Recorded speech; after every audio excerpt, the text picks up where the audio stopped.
बदलते हुए मौसम के साथ जंगल में सभी पक्षी बरसात की तैयारियों में लगे हुए थे। चिड़िया अपने दो बच्चों को साथ लेकर कबूतर के घर आती है। कबूतर भैया, चले भोजन लेने। आज तो मौसम ठीक है, मुझे लग रहा है शाम तक बरसात शुरू हो जाएगी। चिड़िया, हम बच्चों को साथ लेकर भोजन लेने नहीं जा सकते। वहाँ कई खतरे होते हैं। कबूतर भैया, मेरे बच्चे अभी छोटे हैं, मैं इन्हें घर पर अकेले भी तो नहीं छोड़ सकती। ये तो अभी उड़ भी नहीं सकते। तो फिर हम ऐसा करते हैं, बच्चों को कौवे और कौवी के पास छोड़ जाते हैं। वो हमारे बच्चों का ध्यान रखेंगे और हम अपने भोजन में से कुछ भोजन उन्हें भी दे देंगे। चिड़िया को कबूतर की बात पसंद आती है और वो दोनों कौवों के घर की तरफ उड़ते हैं। रास्ते में मिट्ठू तोता उन्हें मिल जाता है, जो पहले से ही उनका इंतजार कर रहा था। वो भी चिड़िया और कबूतर के साथ उड़ता है। वो सब कौवों के घर में पहुंच जाते हैं। कौवा और कौवी अपने घर में सो रहे थे। कौवे भैया, उठें, जल्दी करें। चिड़िया की आवाज सुनकर कौवा और कौवी दोनों उठ जाते हैं। चिड़िया, क्या हुआ है? क्यों इतना शोर मचा रही हो? मौसम ठीक नहीं है, बरसात किसी भी वक्त शुरू हो सकती है। हम सब भोजन लेने जा रहे हैं और आप दोनों मेरे बच्चों का ध्यान रखना। मगर चिड़िया, बदले में हमें क्या मिलेगा? जो भोजन हम लाएंगे उसमें से कुछ भोजन हम आप दोनों को भी देंगे। काम तो बहुत आसान था, इसलिए गोरी कौवी बहुत खुश होती है। चिड़िया, छोड़ जाओ, तुम अपने बच्चे मेरे पास छोड़ जाओ। मैं अच्छे से ध्यान रखूंगी आपके बच्चों का। मैं इनके साथ खेलूंगा, इन्हें घोड़ा बनकर दिखाऊंगा। कालू अंकल, जल्दी से मुझे घोड़ा बनकर दिखाएं, मैं यहाँ बहुत खुश रहूंगा। फिर चिड़िया अपने बच्चे कौवे और कौवी के पास छोड़कर दूसरे पक्षियों के साथ भोजन लेने चली जाती है। वो सब खुले मैदान में जाते हैं। चिड़िया और कबूतर भोजन ढूंढ कर ला रहे थे और मिट्ठू तोता वो दाना बोरी में भर रहा था। ऐसे वो सब मिलकर काम कर रहे थे। कालू अंकल, उठें, आप फिर सो गए हैं। आपने तो हमें घोड़ा बनकर दिखाना था। चुप चुप कर जाओ, मेरी सारी नींद खराब कर दी तुमने। चुप करके बैठ जाओ, अगर फिर बोले तो मैं एक लगाऊंगा। ये सुनकर वो दोनों बच्चे डर कर बैठ जाते हैं। कबूतर, वो कौवे मेरे बच्चों का ध्यान तो रखेंगे ना? वो भोजन के लालच में आपके बच्चों का अच्छे से ध्यान रखेंगे, आप चिंता ना करें। अब आप दोनों यहाँ दाना इकट्ठा करें और मैं मीठे फल ढूंढ कर लाता हूँ। ऐसे वो सब फिर से काम में लग जाते हैं। गोरी आंटी, मुझे वॉशरूम आया है। वॉशरूम आया है तो अपनी माँ को बताना था। मैं कोई तुम्हारी माँ हूँ जो तुम्हें वॉशरूम लेकर जाऊंगी। चुप करके बैठ जाओ। आंटी, निकल जाएगा, बहुत जोर का है। मगर गोरी कहाँ उठने वाली थी। वो अपना मुंह दूसरी तरफ करके फिर से सो जाती है। कुकू भैया, हम मम्मा को बताएंगे, कौवे और कौवी आंटी ने हमें बहुत डांटा। तेरी ऐसी की तैसी, तू चुप नहीं करता। ऐसा कहते हुए कालू कौवा कुकू के एक लगाता है और वो रोने लग जाता है। ये बच्चे तो बहुत तंग करते हैं, जब भी मेरी आंख लगती है बोलना शुरू कर देते हैं। शाम हो जाती है और शाम होने के साथ ही आसमान पर गहरे बादल भी छा जाते हैं। कबूतर कबूतर भैया, अब हमें वापस जाना चाहिए। आसमान पर बादल छा रहे हैं, बरसात किसी भी वक्त शुरू हो सकती है। चिड़िया, लाओ, मैं बोरी उठा लेता हूँ और आप ये फल पकड़ लें। नहीं मिट्ठू, भोजन की बोरी मैं उठाता हूँ। ऐसे वो सब वहाँ से वापस उड़ते हैं। जैसे ही वो सब कौवे के घर पहुँचते हैं तो चिड़िया के बच्चे जोर जोर से रोना शुरू कर देते हैं। कौवा और कौवी भी उन्हें देखकर उठकर बैठ जाते हैं। मम्मा, मम्मा, कौवे अंकल ने मुझे मारा, मेरे पंख पर मारा कौवे अंकल ने। चिड़िया, ये तुम्हारा बच्चा बहुत शरारती है, बार बार बाहर जाने की जिद कर रहा था, इसलिए तुम्हारे भाई ने एक लगा दी इसके। झूठ झूठ मम्मा, गोरी आंटी छोटी है। नहीं बेटी, बड़ों को ऐसे नहीं कहते। कौवो, बच्चे छोटे जरूर हैं, मगर झूठे नहीं। आपने जरूर बच्चों को मारा होगा। तुम सब मुझे भोजन ना देने के लिए ये नाटक कर रहे हो। चिड़िया, इन्हें इनका भोजन बांट कर दो और यहाँ से चलें। हम फिर कभी इनका विश्वास नहीं करेंगे। बाहर बादल की गरज के साथ ही बारिश शुरू हो जाती है। बारिश बहुत तेज थी, ऐसे लग रहा था जैसे जंगल में कोई तूफान आ गया हो। चिड़िया कौवों को भोजन देती है और वो सब वहाँ से वापस हो लेते हैं। वो सब चिड़िया के घर में जाते हैं। अब हम बारिश एंजॉय कर सकते हैं। हमारे पास भोजन भी है और घर भी। अब हमें कोई चिंता नहीं है। मम्मा, मम्मा, मुझे वॉशरूम आया था। गोरी आंटी को बताया तो कहने लगी कि अपनी माँ से कहो कि तुम्हें वॉशरूम लेकर जाए। देख लिया कबूतर भैया, मैं ना कहती थी कि वो कौवे कभी नहीं सुधर सकते। वो हमेशा बुरे थे और बुरे ही रहेंगे। मेरे छोटे छोटे बच्चों पर कितना जुल्म किया उन्होंने। फिर वो सब मजे मजे से भोजन खाते हैं। कौवा और कौवी भी अपने हिस्से का सारा भोजन खाकर फिर से सो जाते हैं। बारिश जोरों पर थी। जब आधी रात को कालू कौवे का मामा उधर आ जाता है। वो अपने भांजे के घर पर दस्तक देता है। कालू, कालू, जल्दी दरवाजा खोलो, मैं भीग रहा हूँ। गोरी, ये आवाज तो मेरे मामा जी की है। वो इस समय कहाँ से आ गए? कालू जी, घर में भोजन भी नहीं है। जो भोजन था वो तो हमने खा लिया। अब जैसे भी हो, मैं अपने मामा जी को ऐसी बारिश में बाहर तो नहीं छोड़ सकता। दस्तक फिर से होती है और कालू कौवा दरवाजा खोलकर अपने मामा जी को घर के अंदर ले आता है। मैं इधर घूमने आया था कि बारिश शुरू हो गई। सोचा अपने भांजे के घर जाता हूँ। मामा जी, आपने बहुत अच्छा किया जो यहाँ आ गए। मुझे तो बहुत जोरों की भूख लगी हुई है। जल्दी से मुझे खाने को दे दो। कौवा अब अपने मामा जी से झूठ बोलता है। मामा जी, मेरे घर में जितना भी भोजन था वो तो मैंने गरीब पक्षियों में बांट दिया। मैं अभी आपके लिए अपनी पड़ोसन चिड़िया से भोजन लेकर आता हूँ। कालू, 2 दाने ज्यादा ले आना, मुझे तो फिर से भूख लग गई है। फिर कालू तेज बारिश में चिड़िया के घर जाता है। चिड़िया बहन, मेरे मामा जी आ गए हैं। वो भूखे हैं, मुझे थोड़ा सा भोजन दे दो। वो सब उठ जाते हैं।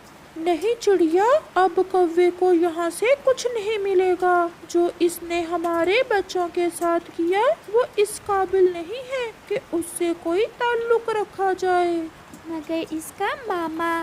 नहीं चिड़िया, ऐसे कौवे को सजा मिलनी जरूरी है। भागो यहाँ से, मामा तुम्हारा है, हमारा नहीं है। जाओ और दो भोजन उसे। तुमने बच्चों के साथ जो किया उन्होंने सब बता दिया है।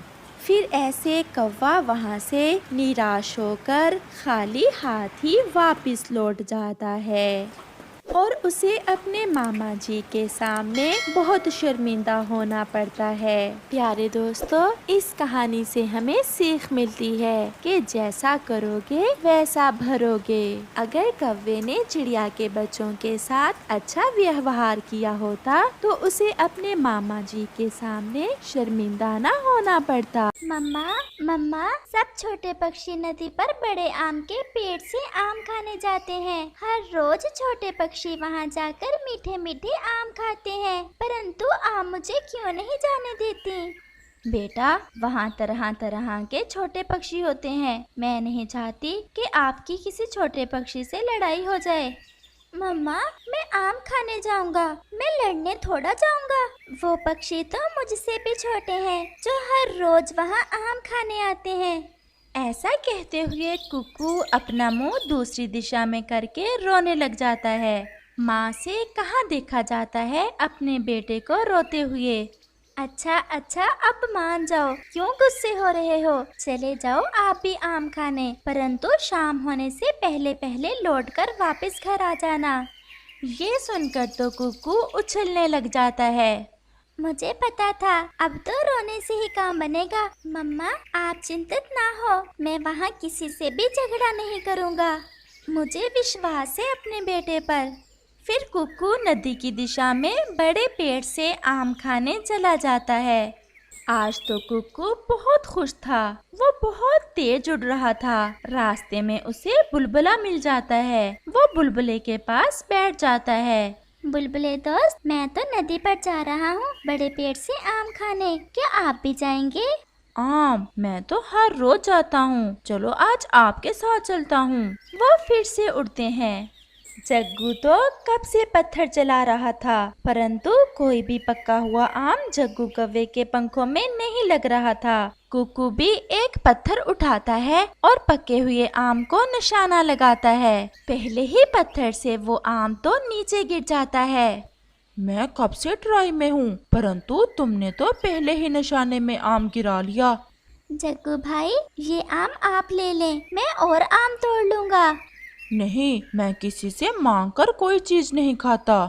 कुक्कू और बुलबुला अपना आम उठाते हैं और नदी पर थोड़ी दूर बैठकर आम खाना शुरू करते हैं। जग्गू तो पत्थर पर पत्थर चला रहा था और एक पत्थर पेड़ से टकराकर जग्गू के सर में लग जाता है। जग्गू के सर से तो खून बहना शुरू हो जाता है। वो तो रोने लग जाता है। वो डर जाता है कि अब उसका पापा और मम्मा उसे मारेंगे। तोता जो थोड़ी दूर ठंडी छांव में बैठा था, जग्गू कौवे के सर से खून बहता देख तुरंत वहाँ आता है। कुक्कू और बुलबुला भी वहाँ आ जाते हैं। जख्म तो बहुत गहरा है, कैसे चोट आई है छोटे कौवे?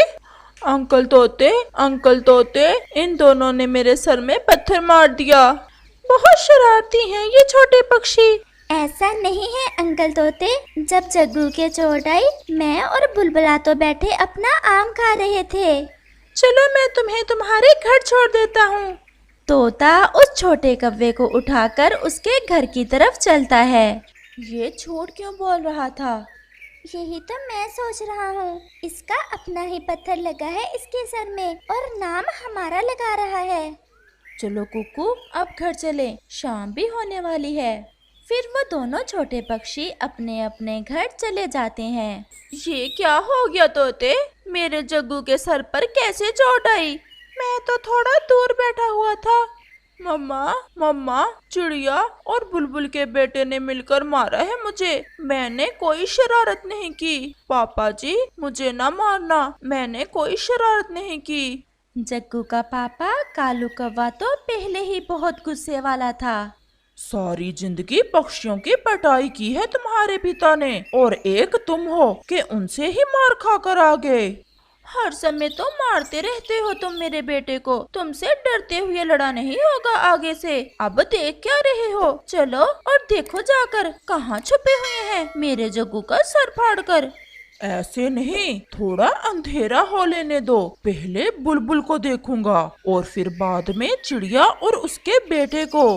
मम्मा जोर जोर से पत्थर चला रहा था जग्गू कौवा आम के पेड़ पर, और फिर एक पत्थर उसके अपने ही सर में लग गया। जब खून बहने लगा तो मेरा और कुकू का नाम लगा दिया। बेटा, कोई शरारत तो नहीं की आपने? नहीं मम्मा, मैं और कुकू तो दूर बैठे अपना आम खा रहे थे जब जग्गू के चोट आई। इसी बात से डरती थी मैं। वो कौवे तो बहुत बुरे हैं। वो तो राह जाते लड़ाई बना लेते हैं। अब न जाने वो क्या करेंगे। चिड़िया और उसका बेटा बैठे ऐसे रो रहे थे। मम्मा, मेरा विश्वास करें, मैंने कुछ नहीं किया। जो पत्थर जग्गू के लगा वो उसने खुद ही ऊपर फेंका था। अब मैं जाता हूँ और देखता हूँ उस बुलबुल और चिड़िया के बच्चे को। वो कौवा बहुत गुस्से में वहाँ से चला जाता है।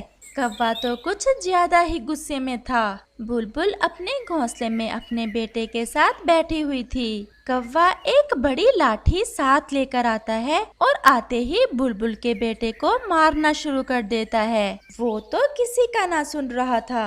बुलबुले की माँ खड़ी मिन्नतें कर रही थी। वो कमजोर थी, कौवे का कुछ ना बिगाड़ सकती थी। कौवा तो बेरहम था।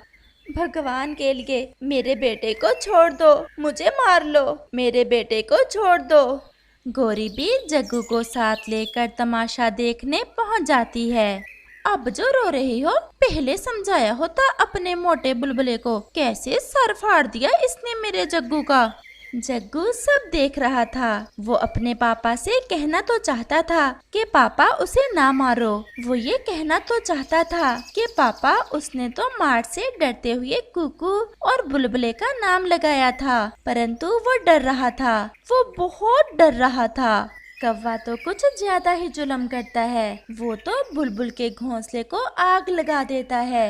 कोई बचाओ, कोई मेरे बेटे को बचाओ, मेरा बेटा जला दिया है कौवे ने, कोई तो बचाओ। फिर कौवा एक लाठी बुलबुल के सर में भी मारता है। अब तो बुलबुल की नस्लें याद रखेंगी कि कौवों से दूर ही रहना है। चिड़िया, बहुत बुरा हुआ। चिड़िया, बहुत बुरा हुआ। क्या हुआ कबूतर भैया? कौवे ने बुलबुल का बेटा जलाकर मार दिया है। ये सुनना था कि चिड़िया की तो जान ही निकल जाती है। वो ये जानती थी कि अब वो कौवे उसके घर की तरफ आते ही होंगे। कोई पास ना था। उसे तो जरा रहम ना आया उस छोटे बच्चे पर। ऐसे वो कबूतर तो वहाँ से चला जाता है। कुकू सब सुन रहा था। वो इतना छोटा भी ना था, उसे सब पता था कि अब क्या होने जा रहा है। कुकू बेटा, जल्दी चलो, हम अब यहाँ नहीं रहेंगे। जल्दी चलो बेटा, हम दूसरे जंगल तुम्हारी मौसी के पास जाते हैं। फिर वो दोनों माँ बेटा वहाँ से भाग जाते। रात थी, इसलिए हर तरफ अंधेरा था। वो बहुत तेज उड़ रहे थे। मम्मा, पापा ने तो जला ही दिया उस छोटे बुलबुले को। हमारी लड़ाई जरूर हुई थी, परंतु वो इतना भी बुरा ना था। अब चुप कर जाओ। अगर तुम्हारे पिता ने सुन लिया तो तुम्हें बहुत मारेगा। बाहर निकलो चिड़िया, जरा बाहर तो निकलो, मैं देखता हूँ तुम्हारे बेटे को। परंतु चिड़िया तो घर में थी ही नहीं। भाग गई डरते हुए, भाग। मुझे कालू कौवा कहते हैं, मेरे बेटे को मारते हैं। फिर कालू कौवा वहाँ से घर वापस होता है। सुबह हो जाती है। बुलबुल तो दीवानी और पागल हो चुकी थी। उसे कुछ खबर ना थी वो जिंदा है या मरी हुई है। कालू कौवे, मेरा बेटा मुझे वापस ला दो, मेरा बुलबुला मुझे दे दो। हम यहाँ से दूर चले जाएंगे, हम कभी लौट कर नहीं आएंगे। एक माँ की आंखों के सामने उसके बेटे को जलाकर मार दिया था। वो कैसे जी सकती थी? वो जिंदा तो थी, परंतु वो एक जिंदा लाश थी। जग्गू को तेज बुखार था। वो बहुत डरा हुआ था। वो रोए जा रहा था। क्या बुलबुला जिंदा है या मर गया? बुलबुला जिंदा है या मर गया? उसे तो बहुत दर्द हुआ होगा। वो झूठा था। वो झूठ बोल तो चुका था, परंतु अब सच बोलकर वो कर भी क्या सकता था। बुलबुला तो मर गया था। ये दवा लाया हूँ मैं झील से, इसे दे दो। बुखार बहुत तेज है, शरीर जल रहा है जग्गू का। ये बुलबुले को जलता देख डर गया है। जग्गू होश करो, कुछ नहीं हुआ। ऐसे पक्षियों को ऐसी ही सजा देते हैं। परंतु पापा, आपने तो बुलबुले को जला ही दिया, उसे मार ही दिया। उसे बहुत दर्द हुआ होगा। मम्मा, मम्मा, वो पत्थर मैंने खुद ही ऊपर फेंका था। ऐसा कहते हुए जग्गू कौवा मर जाता है। गोरी और कालू कौवा रो रहे थे और बुलबुल वहाँ आती है। मुझे मार दो, मेरा बेटा मुझे लुटा दो। वो ऐसे बोले जा रही थी। कौवा और कव्वी के पास कुछ न बचा था सिवाय पछतावे के। चिड़िया, आप अपने घर वापस आ जाएं। कौवा और कव्वी पागलों की तरह नदी पर बैठे रोते रहते हैं। वो अपने किए पर बहुत पछता रहे हैं। कबूतर भैया, ऐसे पछताने से बुलबुल का बेटा लौटकर नहीं आ जाएगा, और मैं ऐसे जंगल में ऐसे पक्षियों के साथ नहीं रहना चाहती जहाँ किसी को जलाकर मार ही दिया जाए। मैं यही खुश हूँ, मैं वो सब भूल जाना चाहती हूँ। फिर कौवा और कव्वी बाकी की जिंदगी अपने बेटे के गम में गुजारते हैं और